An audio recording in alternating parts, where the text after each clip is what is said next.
Right, actually, fuck it. We're watching the David Willits video. We're watching the David Willits video about boomer wealth because it's really good, and I think you should all have a crack at look at it. Lord David Willits, the pinch. This is the one. I'm gonna have to put my headphones on for this. I'm gonna put it in 1.5 times speed though. He speaks quite slowly.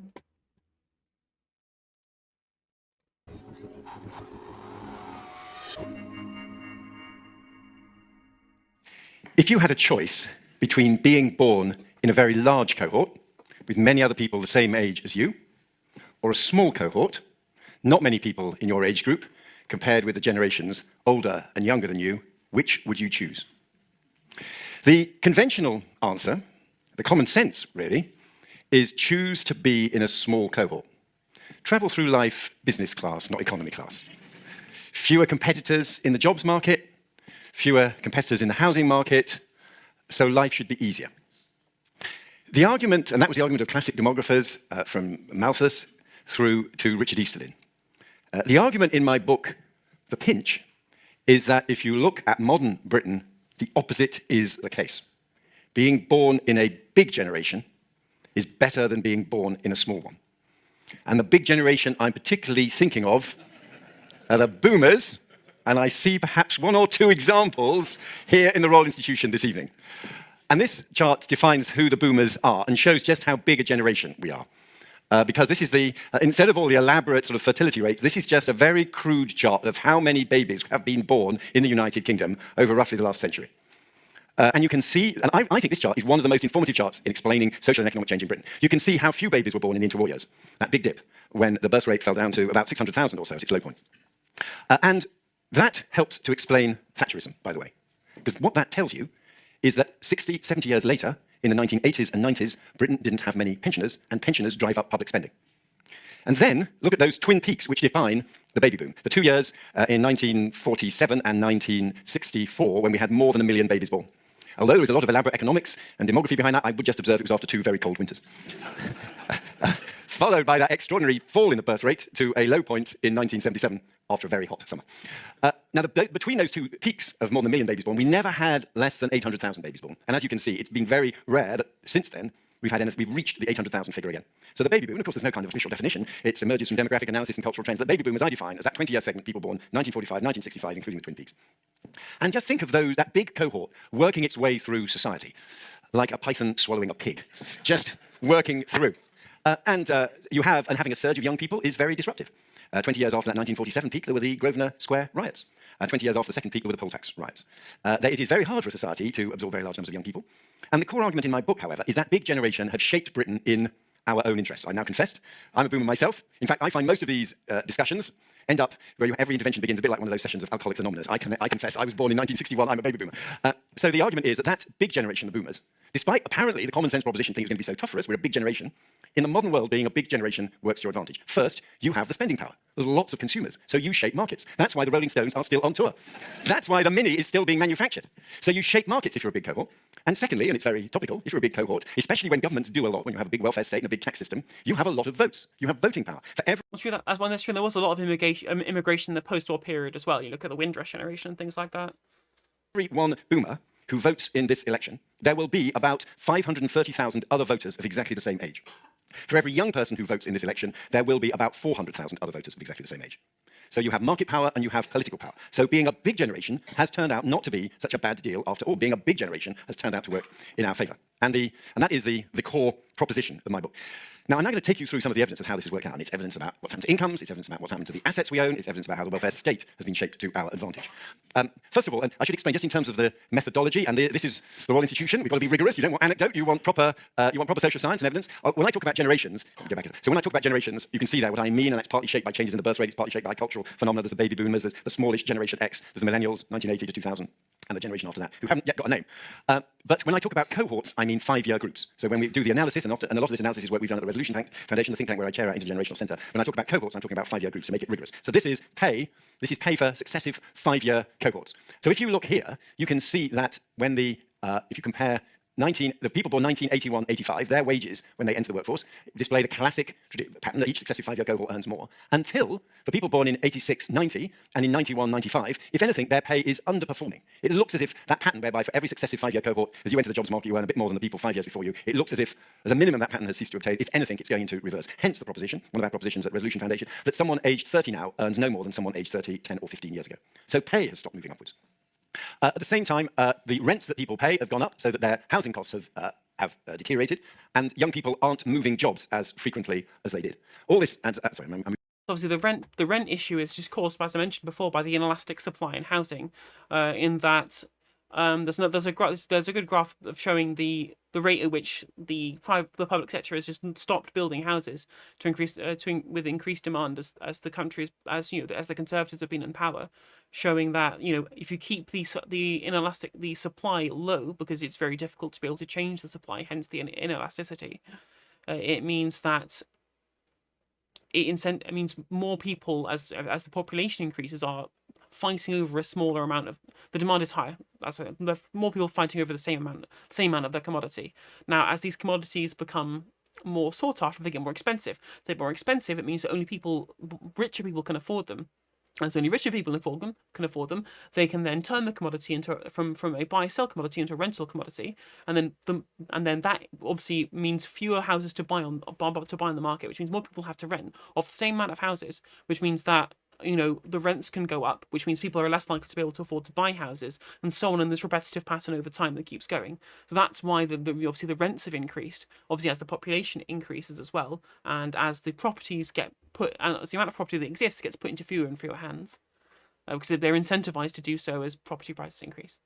Moving too fast, let me slow down a bit. When we try to understand why young people's pay has underperformed, it looks as if one of the reasons it has underperformed is that young people aren't moving around as much as they used to, both geographically and in terms of job move. So they're not moving house and moving job, and they're not moving job as much as they used to, even if they don't have to move house. It looks as if young people are less mobile, and we have various explanations for that. One explanation is the areas where pay is high, rents are now so high that after you have met your housing costs, you aren't better off. So the market signalling function of a modern economy is not working, because the gains from working in these high productivity areas are being captured entirely by property owners, and none of them are going to wage earners. The property owners, you might guess, are particularly boomers. 20% of boomers have a second home which they rent out. So there is young people are less mobile, and that's one reason why their pay has underperformed. Because housing is so expensive, young people are also much less likely to be homeowners. I'll show you a slide on that in a moment. There's less local authority housing, so they're very likely to be in the private rented sector. So the increase in young people in the private rented sector is another very big social and economic change. And this is where it gets real. Some of this is not just economics. This ultimately gets down to the realities of the quality of life that young people have. And one way in which the quality of their life is deteriorated is they literally have less space. So what this chart is telling you is that if you are an owner, this is the purple dot is where you were in 1996, and then this turquoise dot is where you were in 2030. So be you young or old, if you are an owner, the amount of space that you occupy has increased. So homeowners have more space than they used to have. But the bad news is there aren't many homeowners aged under 45. Those who are, they're fine. If you are a private renter, the space which you occupy now, especially if you're under 45, is significantly less than the space you would have had 20 years ago. This is the difference. And the majority of young people are private renters. And although the problem of a private renter is equally acute if you're older, there aren't many people there. So by and large, the older person's story is that one. They're owner-occupiers who have more space. And the young person's story is that one. They're private renters under 45 and they have less space. So young people just occupy less space than they used to have. In fact, although later on I will talk about the phenomenon of the bank of mom and dad, there's another equally significant phenomenon, the warehouse of mom and dad. And because don't you observe, you're holding a lot of your kids' stuff. And the reason why we're holding all of our kids' stuff is they don't have the space to take it with them.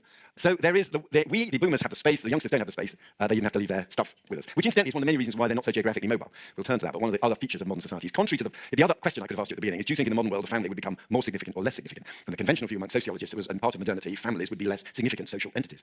In reality, what's happening in the modern world is that family is changing character and becoming more significant. The family is crucial. The ties, particularly financial ties of dependence, which now last for so long, from children to their parents, mean that the kids stay living near where their parents are. One of the often implicit features of the bank of mom and dad is, yes, we'll fund you, of course, we'll help out with your deposit. But it'd be nice if you stayed around here. You know, we can help out with the grandkids. Then as we get a bit older, perhaps you might turn out more and help with us. Bank of mom and dad lowers geographical mobility of their children. Pretty clear evidence on that. Dependence increases.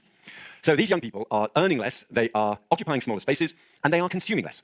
Now, one of the ways we boomers kind of assuage our consciences is we say, look, the young people may be having a tough deal, but it's their fault, really. Avocado toast, foreign travel, spending it instead of saving it frugally like we did. the only reason our house is worth so much is we saved up and built that conservatory. We forget the fact that inflation in house prices is massively more. I think people are beginning to recognise the sort of stereotypes here. Well, the fact is that if you look at this trend, it's another very important one. Again, it's a fundamental one. This tells us that the amount of actual spending on non-housing consumption, take the oldsters aged over 65, has in an unprecedented change, and it's really happened quite recently, this millennium, has overtaken the actual amount of money that 18 to 29s spend on consumption. And I get lots of letters. Every time I do a talk like this, I get letters from these people in neat copperplate handwriting, on Basildon bond notepaper, in biro, saying, don't you know how tough things are for us? And these young, frivolous millennials are blowing all their money on modern media and eating out. The truth is, we have just gone to the point where the person writing to me on Basildon bond notepaper is probably actually spending more on consumption than the young person is. This is, so we can... So glad that we're getting to the point where that's actually debunkable, because it infuriates me when people telling us that we somehow spend more or somehow like more material, we're somehow more materialistic than the generous poorest, which is patently not true. It also doesn't help that the costs of living are higher. So even though we're spending less, we're also getting even less for what we're spending as well. Right? I mean, obviously, we're not growing our own vegetables like people used to be, but we don't have the space, we don't have the gardens to grow our own vegetables. Like, it's interesting that there was this kind of sea change in British culture where we didn't grow our own vegetables anymore. It was all imported from, the global south, and then we eat that instead. So it's interesting to see that sea change over time. That we spend less than the other generations do, based on what the proportion of income they did previously, that we're also buying things that are more expensive, that also continue to take our income as well. So, for example, we have loads of debts we have to repay for things that were free that now aren't, based off on privatization, or tuition fees and things like that for going to university. There's also other things that the TV that we watch is things like Netflix and Amazon Prime and Hulu and all these places that we have to pay monthly subscriptions for. Whereas people just, for example, like pieces of software in the 90s, you just bought a piece of software and then used it. And now you have to continue paying for continuous licenses over and over again. They keep sapping your income over and over time. So the accumulated cost is higher. So we're spending less, and we're spending more on less as well, which is crazy. See these effects. It's lower pay, it's lower quality of housing, it's less money left for consumption. Now, we had an event here yesterday with the British Science Association, our Huxley Summit, here in this very lecture theatre. It was a great event, and we talked about the challenges the world faces, and one of the most important challenges the world faces is climate change, or the climate emergency, perhaps we should now call it. And my next slide is one about that. So part of what we boomers have done is we have emitted a large amount of carbon dioxide through our lives. Behind us, the carbon dioxide production of the typical boomer has been very substantial. And one of the most interesting examples of the challenge we are leaving behind for the younger generation is if we are to reach the maximum of 1.5 degrees global warming, and you then factor in the reduction, which is the IPCC target, as you know, and we factor in the reduction in carbon dioxide emissions that is necessary in order to hold it at 1.5 degrees, and then allocate it across different generations over their lives to see what happens. And this tells you, this is a fascinating calculation, which I was able to put into the book. It's only been made recently, however. The blue chart is world, the red chart is Europe. Basically, the millennials have to produce in their lives 1/8 of the carbon dioxide that boomers will produce in ours. That is the scale of the climate change adjustment that we are expecting the younger generation to take. So this is part... Although it is amusing that he's just talking about he's just talking about this from just kind of some kind of analytical perspective, rather than saying, yeah, well, no, what's actually happened is the boomers have destroyed the world. They've overconsumed with no... I mean, people were talking about overconsumption of fossil fuels and the climate change disaster in the 80s, right? Like even as far back as 1890, we have papers looking at the environmental impact of the Industrial Revolution and things like that as well. This is not something that's just popped up out of nowhere. There's a Back to the Future Straits video special or whatever, which was specifically designed by whoever wrote it in mind to talk about environmentalism, because clearly the issue was developing over time, right? So to say that they just didn't know that things were going to be bad is nonsense. So just trying to... I understand, obviously, at least he's making good points here, but, if you're going to look at it from an actual from what the reality is, the boomers have just destroyed the planet. Partly a story of what's happening in the British economy. It's partly a story of a global challenge that we face. That is a massive adjustment. And here we have the typical figures. That's what the boomers in Europe, the typical European boomer, will, in their consumption during their working lives, typically have 700 tons of carbon dioxide. And look at what we are expecting for the millennials and post them. A very big adjustment. So the image with which I begin the book is that, there is that kind of cultural meme of the parents going away for a weekend and leaving their teenagers behind in the house, and the teenagers throw a party and other people crash it, and you turn up and find on Sunday evening your house has been completely trashed by your kids. And my argument is actually, in the real world, if anything, it's the opposite. We have been trashing the house and then leaving it to our kids. Well, at least you made the point there. That's how the economy is working. Then look at how, now let's get the role of government in. This is how the tax and benefit system working, and this is simply the effect of tax and benefit changes since 2015. And this is a case. Also with back to the previous point as well, is it's not just we have to pay with regards to the way in which we act, with which to reduce our carbon footprint that they've just completely just shat all over the place. But we also have to pay with the fact that we have to live within, the world that they have left behind after as well. Case study in the phenomenon I was describing earlier of the political power of being a big cohort. So this tells you that if you're older, if anything, you are a net beneficiary of tax and benefit changes, and if you're young, you are a net loser on quite a substantial scale from tax and benefit change. We vote for policies that help us older voters and don't work so well for our kids. Put all that together, and now this is, I must be very careful. I am not against. That's where's the need to find that graph that I was looking at before. So it was one of my TikToks that I had it in. Anyway, if you look on my TikTok, there was an analysis of the 29 election survey, which looked at the level to which people would have voted for what, with and without pensioners. If you take away pensioners, Labour have the highest voter percentage of any party for every single income, like yearly income below £100,000. Right? If you stratify it all by income and you remove pensioners, every single cohort apart from 100k earners and above will all vote Labour. Older people. I mean, older people. Yes, I have to make this absolutely clear. And in some ways, you could regard. Yeah, it is terrifying, Josh. That whole fucking village burned down. It's crazy. This chart is telling you about fantastic social progress in Britain. When I first got interested in economic and social policy, I worked in the Treasury in the 1980s. The assumption was being old equals being poor. That by and large, pensioners had low incomes. If you do anything for over 60s or over 65s, you were targeting poverty without really having to need a means test, because that's where the poor people were. And for 30 years, the driver of policy has been the assumption that pensioner equals poor. And what this tells us is that now, if you look at the typical income after housing costs, that at some point around 2010, pensioners caught up with working age households. I wonder what happened in 2010. What could possibly have caused such a policy shift? Might that be when Labour lost power and the Conservative Liberal Democrat coalition took power? Surely this is just a coincidence. This is after housing costs and allowing for household size. And it's not just in the middle, the 20th percentile, down towards the bottom. You can see there the poorest pensioner, or the pretty poor pensioner, perhaps that person writing to me on her sort of note paper, is actually has a living standard significantly higher than the poorest 20% of working age families. Now, you could regard that as social progress, that being a pensioner is no longer synonymous with being poor. But you just think of every feature of public policy that you interact with where the assumption is old equals poor. The free admission, I wish I could just save this graph onto like a projector, and then every time I'm ever having an argument with any boomer about the economy, and they talk about blah, you should look after your old people. Like, no, look at this. You've got all the money. Look after us, fuckers. The free London transport travel cards. 25% of free journeys by over 60s on their Oyster cards are journeys to work. Free access. You're over 60, you're over 65, you're a pensioner, free access. The public policy is based on the assumption old equals poor. That is no longer a basis on which it can be robustly defended, because we just have to shift our way of thinking about what our society is like. Now, so far, I've focused on income effects, incomes, wages, benefits, consumption. In the next part of my talk, I'm going to focus on wealth effects, asset effects, the things we own. And here's the starting point. This is what's happened to house prices. This is after inflation. This is real house prices. This shows how extraordinarily they have surged. And someone was asking me before I came in whether mine was a sort of London and the South East phenomenon, to what extent it applies across the UK. This is a reminder that the same effect is nationwide, though not, of course, on the same scale as the London effect. So if you're already a homeowner, you have enjoyed an extraordinary surge in wealth. But if you're on the outside trying to get in, trying to buy a house, it makes getting started harder and harder. And I don't believe, I don't know what you think, but I think it's extremely unlikely that in the next 40 years, we will see the kind of increase in house prices of the previous 40 years. So this isn't some inevitable long-term trend. This has been a special phenomenon that has boosted the wealth of a cohort that has ridden this tidal wave of increasing housing wealth. And it's very hard to see, it's very unlikely that any subsequent generation will enjoy anything like it. And it's mostly just tied to Thatcherite policy. Obviously, the neoliberal Labour government, new Labour government, is also to blame, and the Conservative governments thereafter too.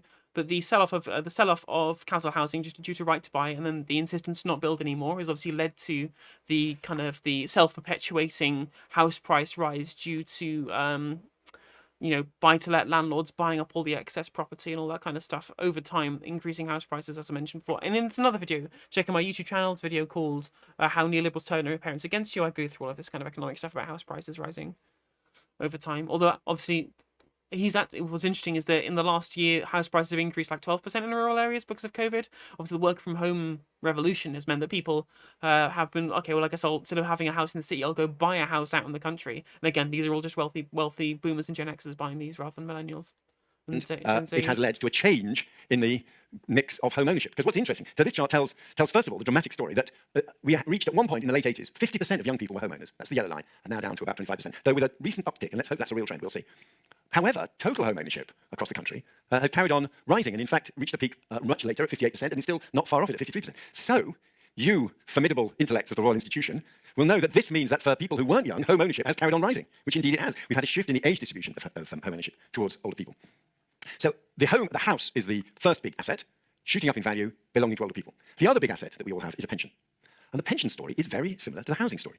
Older generations have tended to have what are called defined benefit pensions, arrangements where when you go above a certain age, you will be paid a defined benefit, often some percentage of your salary. And often when those schemes were first introduced, they were relatively modest. Over the decades, we legislated, and I was part of this process, we legislated to make the company pension promise more and more generous. We required indexation with inflation for the pension. We required better rights for your widow or widower. And we required better protections for early leavers. So we basically took the company pension promise and legislated to make it more and more expensive. What we did was we drove up, therefore, the amount of money that employers had to put into their company pension scheme, and that's the top set of charts, and you can see a total of 21% going in, of which 16% was from employers themselves. So we turned these into big, generous, expensive pension schemes. And they became a once-off special offer for our generation, because the reaction of companies was to close the schemes for new members and to replace them with a different type of pension scheme, a defined contribution pension scheme, where you put the money into a pot which may grow as market rise, but there's no guarantee whatsoever of the income you will have subsequently, and they put far less into that. There's about 5% in total going into that.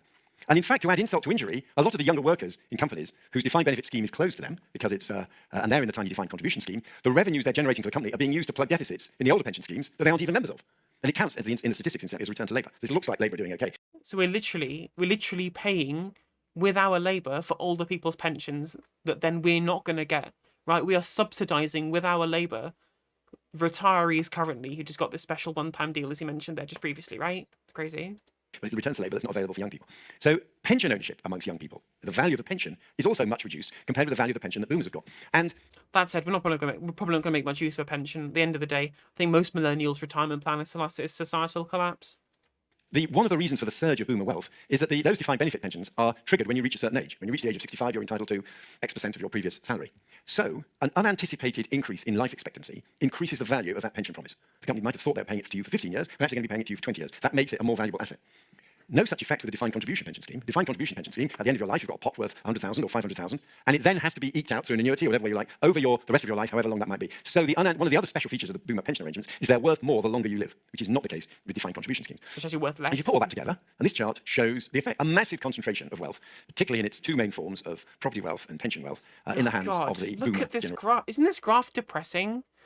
Doesn't this make you want to cry as a millennial? Just looking at just looking the level to which they have just huge amounts more wealth than we do, and they think that we're somehow like this materialistic generation who have no like level of self-control when they just got gifted a bunch of wealth, like essentially by accident because of specific policies, right? Incredibly tilting. And that is not simply a life cycle effect. Of course, to some extent, people aged 50 or 60 will have more wealth than people aged 30 or 40. That's the natural process of the life cycle. But there are lots of special factors behind this particularly acute surge in wealth amongst the boomers, which mean it's very unlikely to be replicated. And meanwhile, because of house price inflation and because they keep on living longer, so the pension promise becomes worth more and more, if you track it, you can see how it's the boomers who are getting wealthier and wealthier. And that's what this next chart shows. This is very interesting. I'm going to take a moment to explain it to you, but this one is showing, for any age group, for people, let's take people aged, let's go to the peak, people aged 70 to 74 in 2015-16. So that includes the first boomer peak of people born in 1947. Compared for them, their wealth, compared with people of that age 5 years earlier, is 39% higher. This is an extraordinary surge. So being a 70-year-old very recently, you're significantly more wealthy than being a 70-year-old even 5 years sooner. And all these massive wealth effects of people being worth more than people of the same age after 5 years. That's all concentrated in this age group. That is the boomer wealth surge. And you can see it as they grow into old age. The surge in wealth of these people aged 70, 74, 65, just over 5 years is massive. But meanwhile, for the youngsters, because they don't own a home, with any house inflation, and they don't have a defined benefit pension, there's no increase in the wealth of in many of these age groups compared with people of the same age 5 years earlier. One group doing a little bit better, some groups doing negatively. So this wealth surge is concentrated amongst the boomers.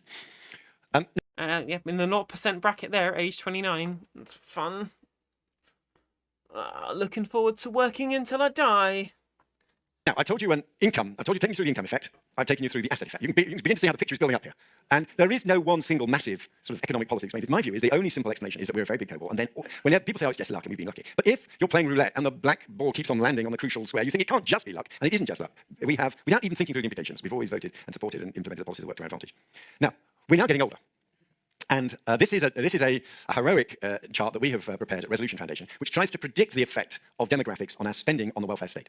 And this is noted, some people say it's because we're living longer, that's part of it, but it also suggests that we're a big cohort. So even if there were no increase in life expectancy, the average age of Britain would increase because of this big cohort now getting older.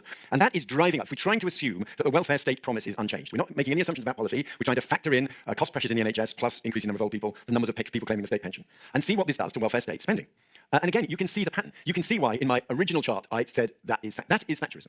That is a period when there is no, if anything, a fall in the number of pensioners, saving you money on pensions and the NHS. So the underlying cost of the welfare state is actually declining. It perfectly matches that period when governments were bringing down public spending as a percentage of GDP.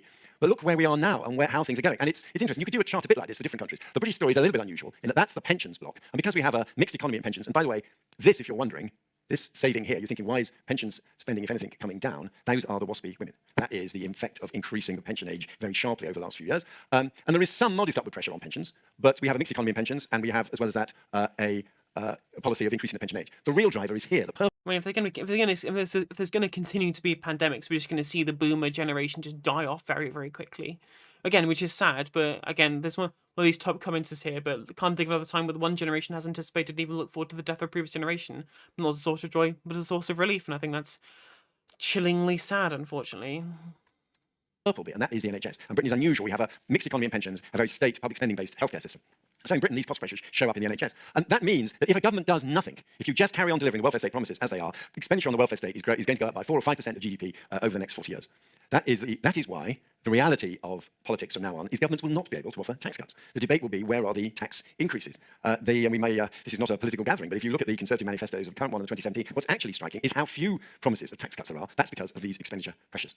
And if you say if you carry on with that static model, just assume those increased costs of the welfare state are met out of higher taxes, these are the people who will be paying the higher taxes. So basically, the younger generation will be paying higher taxes to fund pensions and NHS for us. On an unchanged tax system and an unchanged welfare state, this is what happens. So these people whose pay is not going up, who find it hard to get started on the housing ladder, who have relatively small DC pensions, are also going to be paying higher taxes so that we can have a free healthcare system and enjoy our triple lock protected pensions. This is an extremely inflammatory, dangerous situation for a society to get into. Some people accuse me of promoting generational conflict. I'm trying to avoid generational. Well, that's what everyone talks about. Well, okay, there's so many articles you see online saying, "Oh, why is it there's so many young people are being called define themselves as socialists?" We literally haven't seen any of the benefits of capitalism as it's been happening over the past 50 years. Like, we've seen literally none of the benefits, and we're saddled with all of the issues that have been perpetuated by it. Right? Like, it's not surprising in the slightest. Conflict, but my fear is that if we carry on like this, there will be generational conflict because it is not a society which is discharging its obligation to the young. Now, this is one other way of trying to calculate the overall tax and benefit effects. And again, these are heroic estimates. You try to estimate during someone's life, on the basis of the education system, the health system, the pension system that has obtained through their lives, and the tax system, where they will be as either overall net contributors or net recipients. And I commissioned this chart from our researchers because I get so many letters. And when I was a constituency MP, people who come to me and say, well, I've paid in, I'm entitled to this. Now, in a growing economy, it is perfectly reasonable for successive generations always to end up taking out more than they've paid in. Essentially, they enjoy in their old age some of the benefits of a bigger economy. So taking out more than you pay in is not immoral. It's part of what you get from economic growth. However, it should be evenly distributed across successive cohorts. Whereas actually, what you can see here is that it looks as if the people are going to get the biggest welfare dividend, and it's the same pattern yet again, are the boomers who are enjoying welfare dividends of more than £250,000. So next time some person born after the war tells you, well, I'm entitled to these benefits I paid in, the truth is they're probably overall, on average, going to be taking out about £250,000 more in welfare state services than they will have paid in taxes and national insurance. That's essentially what they've been offered. Now, and interestingly, this peaks, not at either of the peaks of the boom. This is being in the middle of the boom has brought its best benefits. And I've spent a lot of my adult career, 30 or 40 years, working on economic and social policy, trying, I thought, to make it better. And I was born in 1956. So I seem to be in the perfect place to benefit the greatest amount from these transfers. So we seem to have a welfare state that... you probably, to be fair, David, you probably benefit the most because you're a Tory peer, not to do with anything else. The interest of the boomers. So I talked you through the income effects, the asset effects, the welfare state effects. I mean, yeah, I kind of want to burn it all down now as well. Like, it's just so depressing watching how unfair life has been to our generation over time. And the frustrating is, there are plenty of conservatives say, well, life's unfair. And I'm like, well, no, the duty of public policy is to try and make things as less unfair as possible, make it more fair. Like, we can institute public policy to make things fairer. You can't just use, oh, life's unfair as a get out of jail free card. Now let's look at how this is feeding through into politics. And what has happened, it's changed the character of politics.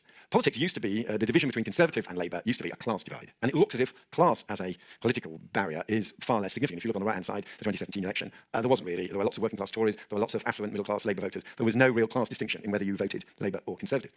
The difference is a growing age divide.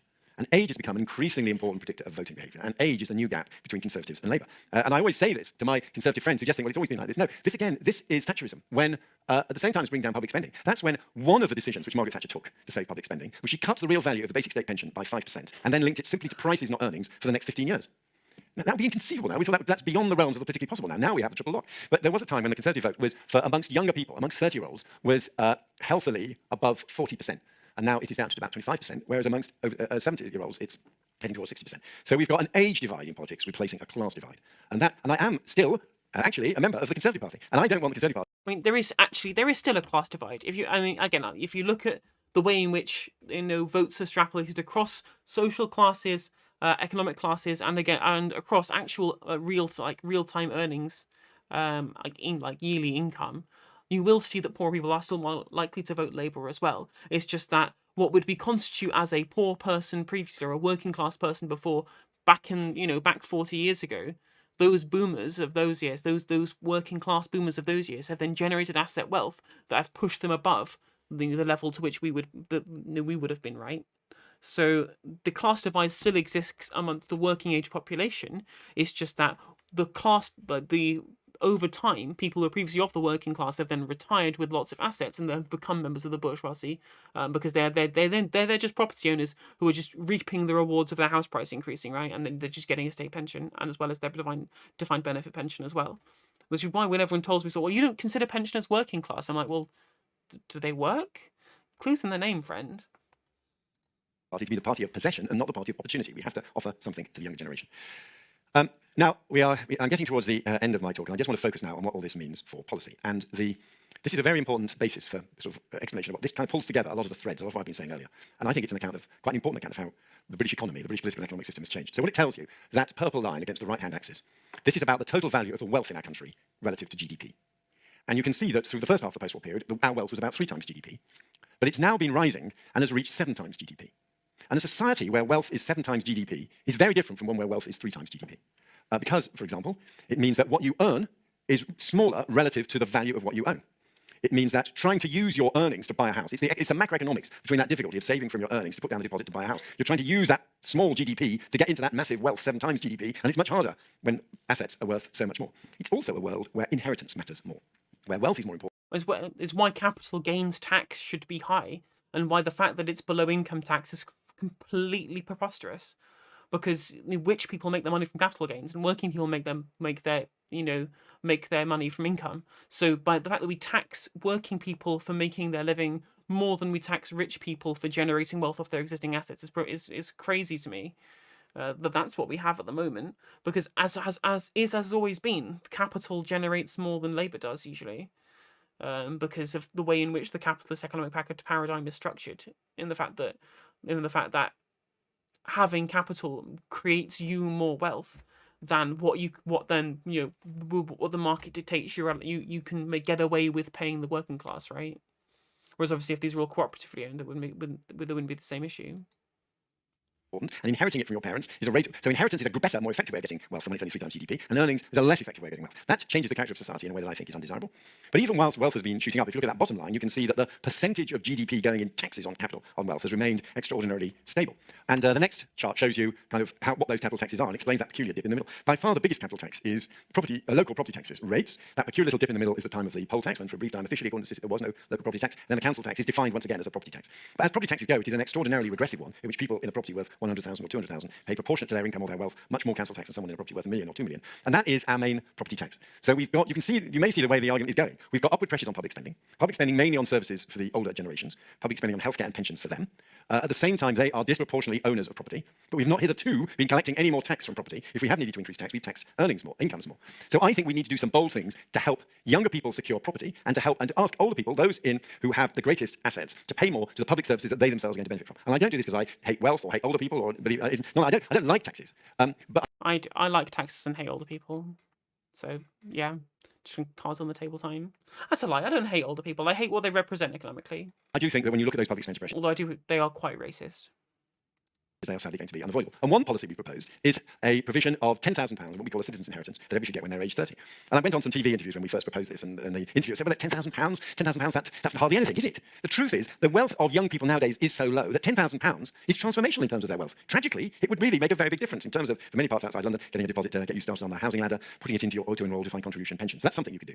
I don't think I'm going to get into the details. Yeah, literally the smell of our money being paid into their pockets, and all of that asset wealth that we could have had that they've all greedily held onto and hoarded amongst themselves. This, but this chart is more complicated. I don't have time for the questions, but this is basically saying you could imagine a policy on social care which does expect some private payment, but with a floor and a cap. A floor below which your assets don't fall, which could be a floor of, say, £50,000, and a maximum above which you don't pay any contributions of, say, £100,000 is the maximum that you pay. And, of course, also making it easier for local authorities to collect these on death from the estate and borrow money in the interim. So I think there should be a policy on funding social care that is fair, expects older people to make a contribution when they can afford it. I think we should help young people build up an asset of their own by providing a citizen's inheritance, which could be financed out of further capital taxation. And I do all this in a belief in the social contract that holds a society together, which is a contract between the generations. And that great Tory philosopher, Edmund Burke, put it as beautifully as anyone has. A society is a contract between the generations, a partnership, not only between those who are living, but between those who are living, those who are dead, and those who are to be born. That is what being a citizen of a country like Great Britain is about. We are beneficiaries of what previous generations endowed us with, including this wonderful institution in this fine building. We also want to pass on something to our children that is even better. That is one of the things that makes life worthwhile. That's one of the contracts that holds a society together, and we are not discharging that contract at the moment. Thank you very much. I mean, in every single possible sense, just like they've continuously voted to take away everything they benefited from us moving forward as well. So, I mean, it's a good lecture. I mean, I disagree with his conclusions about what we should do. What we should actually do is have a massive overhaul of the way in which we look at property and change. I mean, specifically rental property as well. I would like to see a maximum amount of housing property that can be owned by one person or one entity, and have a look at transferring that from the private sector into the public sector, so that more people have access to council rents, so they can then. So that goes down. So council rents can compete with private rents to drive those down. So people can have enough money to then build enough wealth to have the deposit to be able to fund their own property moving forward. And obviously, as if we have a maximum amount of properties that people can own, it means that more of them are going to go onto the market, which means the market price goes down because they're going to have to sell out. So it's going to make it much more likely for young people to be able to get on the property market if there aren't so many landlords hoarding buy-to-let properties, which could theoretically be on the actual housing market if anyone who could afford the mortgage deposit. It's what I would do. Although I don't disagree with the idea of having a better and more progressive property taxing system, and also the citizens' inheritance seems like a reasonable plan as well. But obviously, that is interfering with the market is not what Mr. Willits would want me to do.